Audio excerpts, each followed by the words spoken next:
Coríntios. Isaías 43, versos 18 e 19, nós vamos falar um pouquinho sobre o Deus da renovação. Diz assim o texto das Escrituras: não fiquem lembrando das coisas passadas, nem pensem nas coisas antigas. Eis que faço uma coisa nova. Agora mesmo ela está saindo à luz. Será que vocês não percebem? Eis que porei um caminho no deserto e rios nos lugares áridos. Até aqui. Vamos orar ao Senhor. Amado Deus, nós te louvamos pela manhã e pela oportunidade que o Senhor nos dá de estarmos aqui na tua casa, tanto para louvar e bendizer o teu nome, quanto para ouvirmos da tua palavra, Senhor, e sermos edificados pela tua palavra. O que nós queremos lhe pedir é que o Senhor fale ao nosso coração, que o teu próprio Espírito ministre a nós e nos dê a direção daquilo que as Escrituras têm a nos ensinar, Senhor, e que olhando para a tua palavra nós aprendamos mais acerca de quem o Senhor é, acerca do caráter do Senhor, e que o nosso coração, Senhor, seja animado, revigorado em confiar mais em Ti, nas Tuas promessas e descansar nas Tuas mãos. Pedimos isso nessa manhã, enquanto meditamos nas Escrituras em Cristo Jesus. Amém e amém. Louvado seja Deus. Alguma vez você já se perguntou por que Deus registrou nas Escrituras inúmeros maravilhosos feitos que Ele operou na vida do seu povo? Por que tem essas histórias na Bíblia de livramento, de cuidado, essas manifestações maravilhosas do Senhor? Por que Deus se preocupou em registrar para nós a obra da criação, dividida em cada um dos dias, o primeiro, o segundo, o terceiro, até o sexto dia, o descanso ao sétimo dia, como Deus, no poder da sua palavra, foi criando todas as coisas? Você já se perguntou por que Deus se preocupou em registrar nas Escrituras o seu cuidado para com a humanidade, a preservação, mesmo depois do pecado e da queda? Por que Deus se preocupou em chamar e edificar um povo para si, um povo único, de propriedade exclusiva? Por que Deus registrou nas Escrituras os grandes atos de fidelidade dele, onde ele manteve-se fiel, mesmo o povo sendo infiel? Os livramentos, as vitórias em batalhas completamente improváveis. Algumas vitórias que o vencedor nem poderia ser considerado como vencedor, porque ele venceu a batalha que ele sequer lutou. Deus venceu as batalhas. Você já se perguntou por que Deus registrou detalhes como a alimentação do povo no meio do deserto, onde Deus fazia brotar pela manhã o maná, e esse maná as pessoas poderiam colher apenas a porção do dia durante todos os dias, o que já é um grande milagre, e milagrosamente, o milagre, na sexta-feira se multiplicava, porque eles colhiam uma porção dobrada, a ponto de não estragar no sábado, que era o dia do Senhor, que eles não podiam escolher. Você já se perguntou por que Deus registrou o seu poder sobre os astros, parando o sol, governando a lua? Por que Deus registrou o seu poder sobre a natureza, sobre ventos, sobre chuva, sobre seca? Deus é minucioso em fazer esses detalhes nas Escrituras, em registrar para que nós aprendamos, mas isso é muito mais do que história. A grande preocupação de Deus em registrar minuciosamente o seu poder nas mais diversas circunstâncias, sobre os mais variados contextos e meios, tem um propósito muito claro, tem um objetivo muito claro. É para que eu e você, lendo acerca de quem Deus é, dos seus feitos, da sua glória, do seu poder, sejamos levados a confiar mais nele, a confiar nas suas promessas, que ainda estão manifestas na mesma palavra. Deus se mostra fiel, Deus se mostra onipotente, Deus se mostra cuidadoso, amoroso, misericordioso, gracioso, para que nós percebamos quem Ele é e confiemos no seu caráter, naquilo que Ele pode fazer em nós e por meio de nós. E é isso que Isaías quer que o povo se lembre, desses feitos maravilhosos de Deus. Esse texto aqui do profeta Isaías, ele descreve um novo êxodo para o povo de Deus. O povo estava mais uma vez oprimido. agora sob o cativeiro babilônico. Antigamente eles estavam debaixo do poder do Egito, e agora eles estão debaixo do jugo da Babilônia. E aqui Deus chama esse povo a relembrar as suas maravilhas, as maravilhas que Deus já operara no passado histórico desse povo, compará-las com a ação de Deus no presente, e anima o coração deles a continuar a crer em Deus. O passado, diante daquilo que Deus estava para fazer, seria como um nada diante do poder da manifestação de Jeová. Eles clamariam a Deus e, mais uma vez, o Senhor os escutaria e os libertaria, mesmo no meio de um deserto. E aqui Deus ele faz um contraste, depois nós vamos tratar um pouco mais sobre isso. Mesmo no meio de um deserto haveria libertação. Assim como eles passaram o mar a pés secos, agora eles experimentarão, no meio da sequidão do deserto, rios de águas vivas que os dessedentará no meio da dificuldade. Deus iria conduzi-los e queria que eles confiassem no seu poder libertador, na sua multiforme graça, em todas as situações da vida. E também nesse dia de hoje, eu gostaria de convidar os irmãos a nós meditarmos nisso. Nós somos chamados a confiar nesse Deus que renova a nossa vida. Deus, ele manifestou nas Escrituras todos os seus recursos, não é para que a gente olhe para o milagre em si e se maravilhe com o milagre, mas é para que nós confiemos em Deus, no Deus que tem poder para operar nesses milagres. E esse Deus da renovação, ele nos chama a pelo menos 3 aspectos quando nós olhamos para o seu poder renovador. E o primeiro desses aspectos é que esse Deus da renovação renova as nossas esperanças. Acho que é um período bom, período de começo de ano, nós pensarmos em esperança. Todo mundo tem cheio de planos, projetos, já falamos isso aí nesses 2 últimos finais de semana. Mas esse Deus nos chama a renovar as esperanças. Olha o que nos diz o versículo 18. Não fiquem lembrando das coisas passadas, nem pensem nas coisas antigas. As mensagens de Deus a Israel, elas estão impregnadas de imagens fornecidas pelas suas experiências passadas. Então, assim como nós conhecemos bastante de Deus, na verdade, nós conhecemos verdadeiramente sobre Deus muito mais pelas nossas experiências do que pela nossa leitura em si, ou por aquilo que nós ouvimos falar.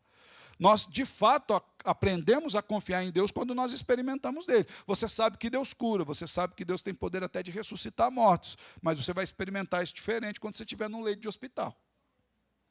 Quando você recebe um diagnóstico meio negativo, você tem uma ideia diferente. Você sabe que o Deus é o Deus da provisão, que ele alimenta os pardais, mas você tem uma sensação diferente quando falta alguma coisa na sua casa e Deus entra com aquela provisão naquele momento. Então, a história, a mensagem de Deus, ela está impregnada de imagens fornecidas das experiências do povo com Deus no seu passado.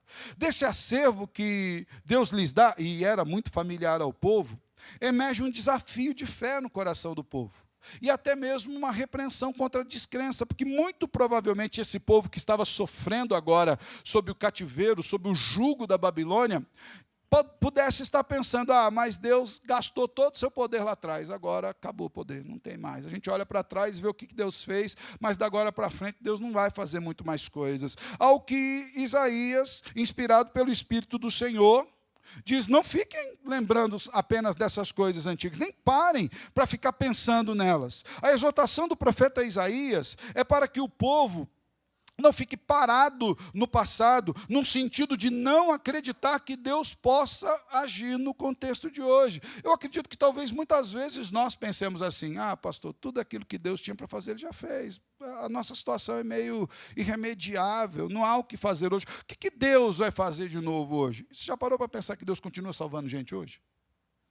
Já parou para pensar que Deus continua buscando perdidos nos cantos mais vastos e mais distantes da terra? Ele levanta um missionário aqui para atravessar o mundo do outro lado. E ele levanta alguém para falar com o seu vizinho, do lado da sua casa. E Deus continua operando o poder restaurador e transformador. Aqui é como se Deus estivesse ensinando o povo que o seu poder não se esgotou nos recursos em libertá-los do Egito.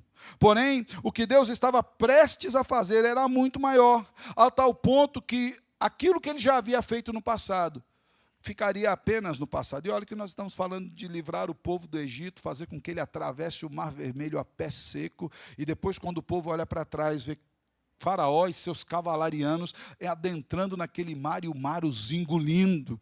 Deus está falando, não fica olhando para isso, tem coisa muito maior para fazer. É interessante porque essa libertação, e aqui o povo estava experimentando de algo novo que iria acontecer, Deus iria libertá-los do cativeiro babilônico. Sobre essa libertação do cativeiro babilônico, nós temos o Salmo 126 escrito.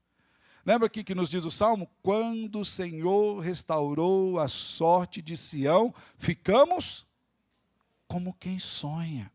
Porque a libertação que Deus fez nesse momento foi de uma maneira tão assim estupenda, de uma maneira tão inimaginável, não que eles pudessem imaginar, ou que eles pudessem guiar a mão de Deus. Você pode pensar que também era inimaginável você estar diante do mar e o mar se abrir.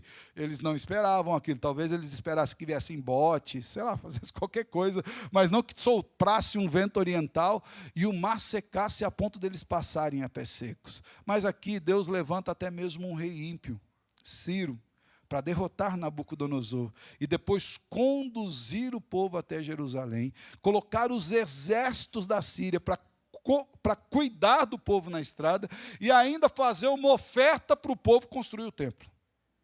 Então, aquilo que Deus estava para fazer, hoje pela manhã o Vinícius aqui muito bem falou na escola bíblica dominical, que o coração do rei, o coração do santo e do descrente estão no mesmo lugar, nas mãos de Deus. E o texto das Escrituras diz que o coração do rei, Deus inclina do jeito que Ele quer. Lembra aqui que Deus fala sobre Faraó? Não fui eu que endureci o coração de Faraó? Fui eu que endureci o coração de Faraó. É o mesmo Deus que chamou Ciro, um ímpio, de meu servo. Sou eu quem conduz a história. A história está nas minhas mãos. Os recursos de Deus são inesgotáveis. A graça de Deus é superabundante. Não há nada que seja limitante ao nosso Deus. O Deus que libertou o povo com o braço forte do Egito é o mesmo Deus que estava prestes a libertar esse povo agora da Babilônia. É o mesmo Deus que nos livrou das garras do pecado por intermédio de Cristo Jesus. Quando nós achamos que os recursos haviam acabado, que a lei, por exemplo, já não tinha condições demais de salvar, até pela corrupção da própria lei, o Senhor envia o seu Filho amado, Jesus Cristo, para morrer na cruz por nós. O mesmo Deus que secou as águas do Mar Vermelho tem todo o poder de suprir águas em abundância agora no meio de um deserto. Aqui Deus chama o seu povo da memória para a esperança, do saudosismo para a alegria da certeza do poder libertador de Deus. Não importam, irmãos, quais sejam as circunstâncias. Os eventos notáveis do passado, eles nos anunciam eventos decisivos e poderosos no futuro. A história que nós temos visto de Deus é para que nós continuemos a confiar nele. E há algo mais maravilhoso ainda acontecendo. Nós aguardamos, por exemplo, a redenção. Às vezes nós pensamos, pastor, existe algo mais maravilhoso que Cristo para nós? Existe a conclusão da obra de Cristo para nós. Ele já veio e nos salvou, nos tirou do império das trevas e nos transportou para o reino do seu Filho amado, porém nós estamos nesse caminho, nós estamos nessa peregrinação. Haverá um dia em que nós o encontraremos face a face. Essas histórias servem para aquecer o nosso coração e nos dar a certeza de que esse dia virá e nós o veremos. Nós nos encontraremos com Ele. Olha a história do cuidado de Deus e da condução de Deus. E não fica imaginando que acabou lá atrás. É por isso que Isaías diz, não fica lembrando só lá de trás. Tem coisa para frente. Eu e você ainda nos encontraremos com Jesus. Eu e você ainda o veremos face a face. Já parou para pensar nisso? Eu e você adentraremos o céu em glória. Eu e você estaremos vestidos de branco, junto com a grande multidão, lavados, redimidos. Eu e você experimentaremos um dia onde não haverá mais pecado. Não haverá mais luto, não haverá mais pranto, não haverá mais dor, não haverá mais doenças, não haverá mais limitação, não haverá mais mácula alguma. Eu e você aguardamos o dia em que o Senhor virá e nos chamará pelo nome. Já parou para imaginar isso? O dia em que hoje a gente tem um pouco de medo disso. Eu falo que o crente vive uma tensão entre eu quero encontrar com Cristo, mas não agora. A gente tem um pouco disso no coração, mas haverá um dia em que nós ouviremos o nosso nome sendo falado pelo anjo do Senhor. Haverá um dia onde nós ouviremos: vinde a mim, benditos de meu Pai, e nesse dia não terá temor. Nesse dia só terá um grande prazer, uma grande alegria de saber que aquele que disse que nos salvaria completou a salvação, que aquele que um dia começou uma boa obra em nós completará. Então, irmãos, esse Deus da renovação, esse Deus que faz coisas novas, Ele faz para que as nossas esperanças estejam renovadas nele. É só você olhar o decurso, o relacionamento de Deus com seu povo no passado. Não são historinhas. É a manifestação do poder de Deus cuidando do seu povo. O Deus da renovação, em segundo lugar, é o Deus que renova recursos. Então, Ele renova a esperança, mas Ele renova os recursos dessa esperança. Olha o que nos diz o versículo 19, a parte inicial dele: eis que faço uma coisa nova. Agora mesmo ela está saindo à luz. Note a contraposição entre as coisas passadas e a coisa nova que está a ponto de aparecer. As coisas passadas são as ações que o Senhor já havia realizado na antiguidade. E o povo sabia muito bem. Uma delas, inclusive, memorial. Lembrem de que eu sou o Senhor, teu Deus, que te tirou da terra do Egito, que tirou você da servidão, que livrou você com mão forte do Egito, que conduziu você a passar pelo Mar Vermelho. Então, esses feitos especiais de Deus, em especial aqui o Êxodo, eles mostram como Deus tem poder de libertação. E é importante que nós nos lembremos, irmãos, que... deixa eu fazer uma pergunta para você aqui. Nós já falamos isso aqui na escola dominical. Você tem que passar de ano com essa pergunta agora. Pastor, mas passar de ano logo em janeiro. Agora. Quantas histórias tem a Bíblia? Quantas? Uma única história. É a história da redenção. Todas as outras sub-histórias, elas apontam para a redenção. Todos esses livramentos de Deus apontam para o grande livramento, que é Cristo Jesus. O mar aponta para Cristo. O mar se abrindo aponta para Cristo, o povo passando a pés secos aponta para Cristo, a libertação do cativeiro babilônico aponta para Cristo, a serpente levantada no deserto aponta para Cristo, o maná, a alimentação diária, as sandálias que não se desgastavam, tudo aponta para algo futuro. E olha o que o Senhor está dizendo aqui: eu faço uma coisa nova, e ela já está acontecendo. Desde lá do Antigo Testamento, já estava acontecendo. A coisa nova aqui, num primeiro momento, é a libertação prometida aos cativos da Babilônia, que o profeta descreve como um novo êxodo, mais espetacular e glorioso do que o antigo, porque nesse agora, além dele usar o seu grande poder, ele inclina o coração do ímpio para servi-lo.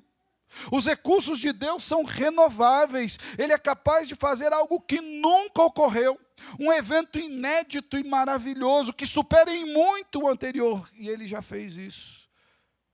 Como? Nos enviando seu Filho amado. O que o profeta queria é que o povo entendesse que a libertação do Egito, a passagem pelo mar, era um prenúncio do poder que Deus emprega na sua redenção. E esse Deus continua realizando prodígios.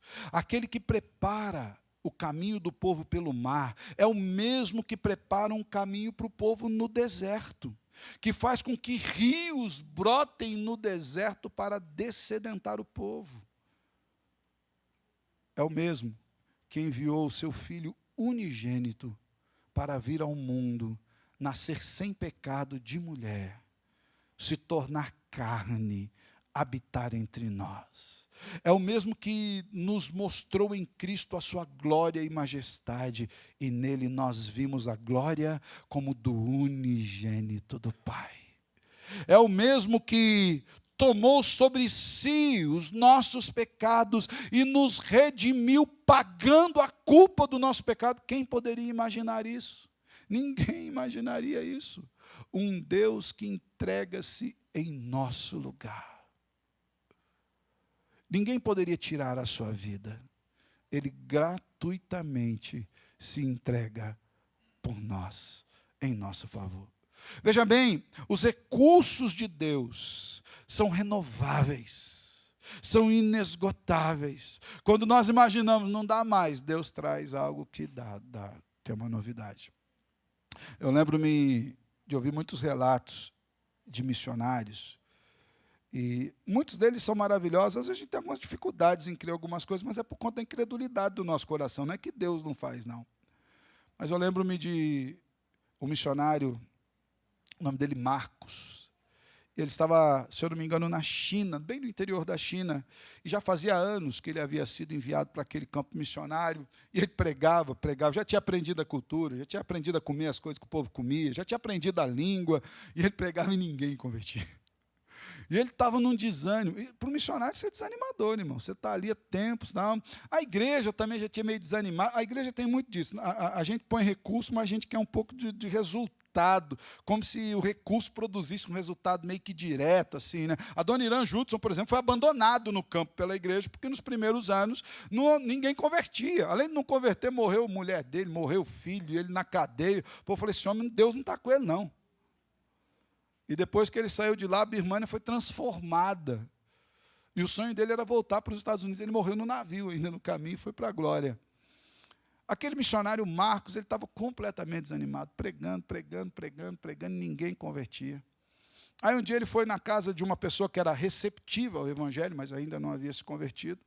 Mas na casa daquela pessoa, além da situação muito delicada, financeira, de dificuldades, havia uma pessoa lá que tinha um problema físico, ele não podia andar, ele não podia se mover, ele só ficava sentado.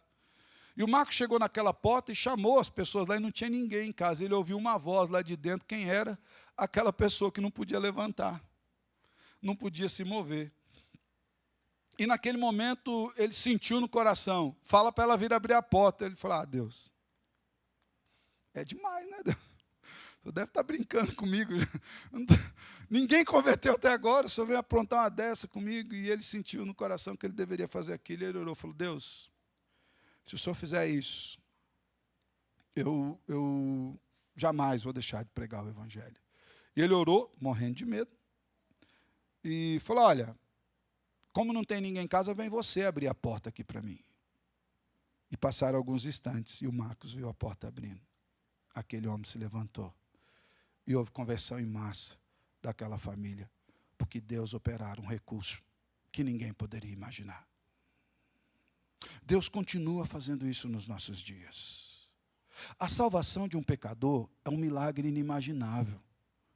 É que a gente colocou isso na janela do natural.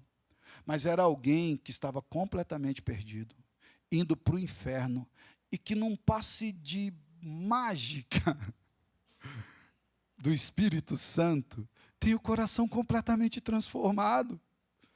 Ele deixa de ter prazer no pecado e começa a ter prazer em Deus. Às vezes é um papel jogado no chão, Agostinho de Hipona. Sua mãe orou anos e anos e anos e anos por ele. Mônica era o nome da mãe de Agostinho. Agostinho vivia na bagunça, nas noites, na prostituição. Em uma dessas noites, ele voltando de uma noite de prazeres bagunçada, encontrou um pedaço de papel rasgado no chão, falando que não era daquela forma que ele deveria viver. Texto de Romanos. E ele se converteu. O recurso de Deus é inesgotável.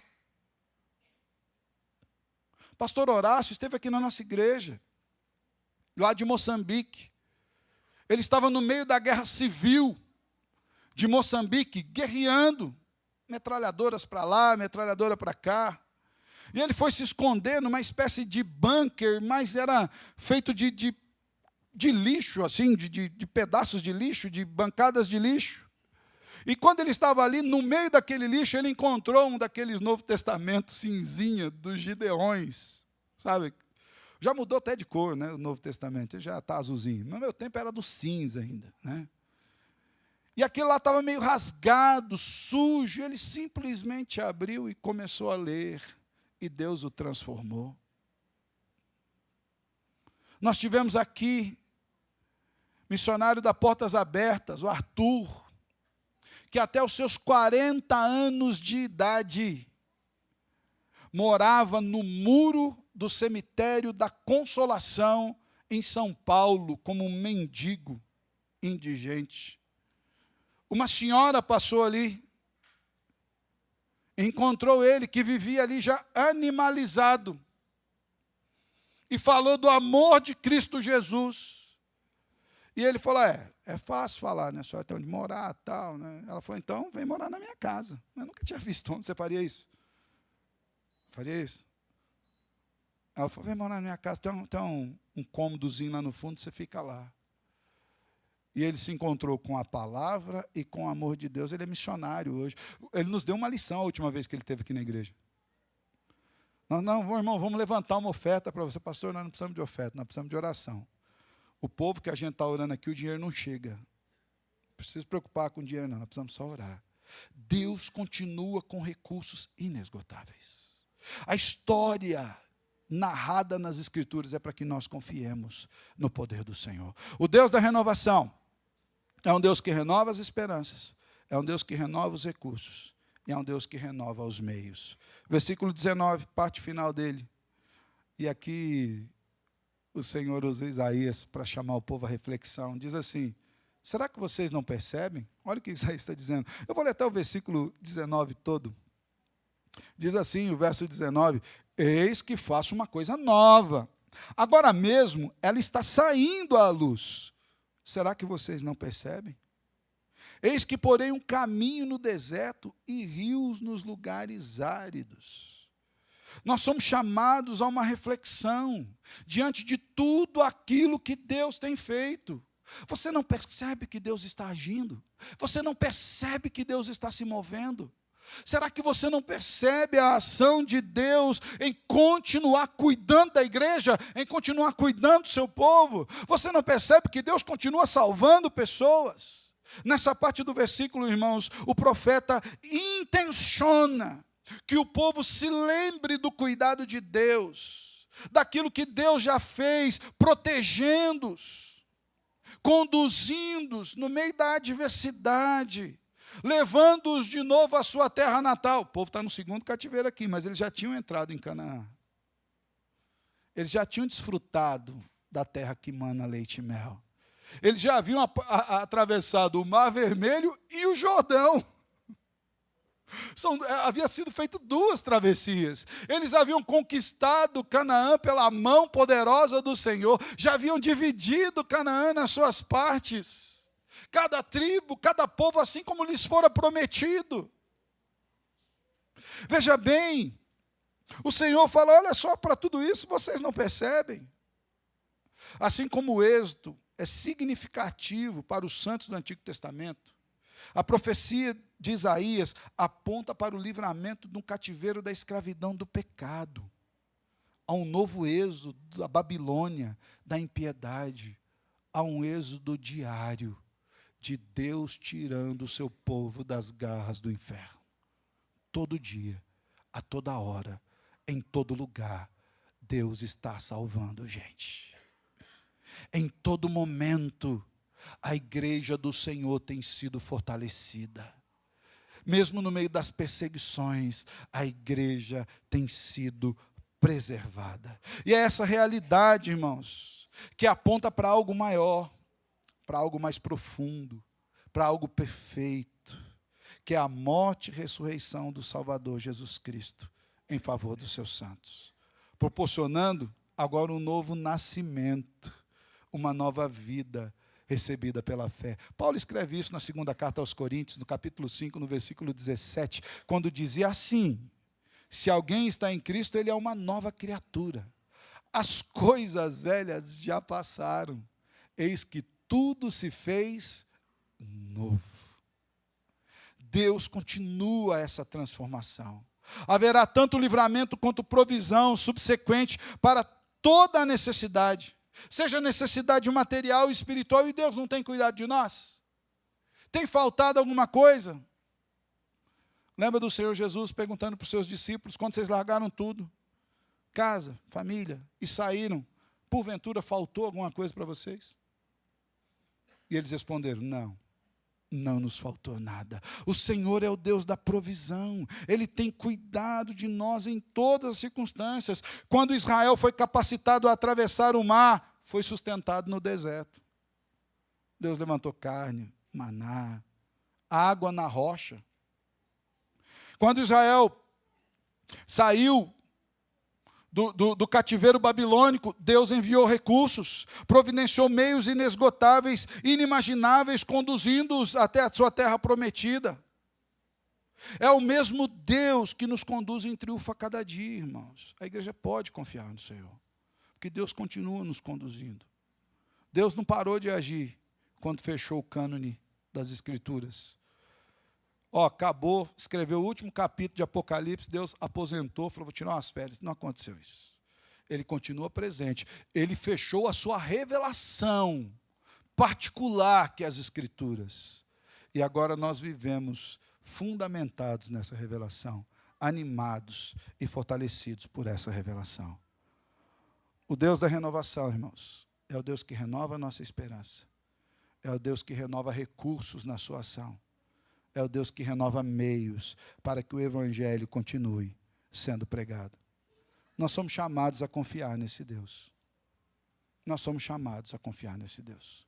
Nós somos chamados a olhar para cada uma dessas histórias registradas e entender que todas elas se cumpriram em Cristo Jesus. E que o Deus que faz promessas é o Deus fiel e cumpridor de promessas. Ele já tem mostrado no decurso da história o seu poder de fazer coisas novas. A sua provisão de recursos onde não tem nada. A sua renovação de meios apontando para Cristo. E Ele nos chama também a renovarmos as nossas esperanças.